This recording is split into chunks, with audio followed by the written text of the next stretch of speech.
Mlango wa tatu. Sala ya nabii Habakuki.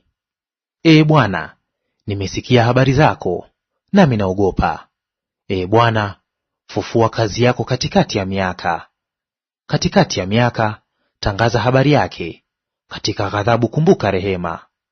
Mungu alikuja kutoka Temani, yeye aliye mtakatifu kutoka mlima Parani. Utukufu wake ukazifunika mbingu, nayo dunia ikajaa sifa yake.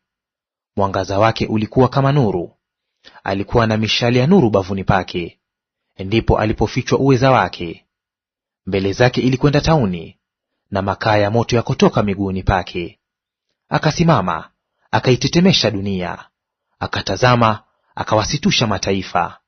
Na milima ya zamani ikatawanyika, vilima vya kale vikainama. Miendo yake ilikuwa kama siku za kale. Naliziona hema za Kushani katika taabu, mapazia ya nchi ya Midiani yakatetemeka. Je, Bwana aliikasirikia mito? Je, hasira yako ilikuwa juu ya mito, au ghadhabu yako juu ya bahari, hata ukapanda farasi zako katika magari ya wokovu wako? Uta wako ukafanywa wazi kabisa, viapo walivyopewa kabila vilikuwa neno thabiti. Ukaipasua nchi kwa mito, milima ilikuona ikaogopa. Gharika ya maji ikapita, vilindi vikatoa sauti yake, vikainua juu mikono yake. Jua na mwezi vikasimama makaoni mwao, mbele ya nuru ya mishale yako ilipotapakaa, mbele ya mwangaza wa mkuki wako umeremetao. Ulikwenda katikati ya nchi kwa ghadhabu, ukawapura mataifa kwa hasira. Ukatokea kwa ajili ya wokovu wa watu wako, kwa ajili ya wokovu wa masihi wako. Ukakiponda kichwa cha nyumba ya waovu, ukiuweka wazi msingi hata mwambani. Ukakichoma kichwa cha mashujaa wake kwa fimbo zao wenyewe. Wakaja kama kisulisuli ili kunitawanya, kama wakifurahi kuwameza maskini kwa siri.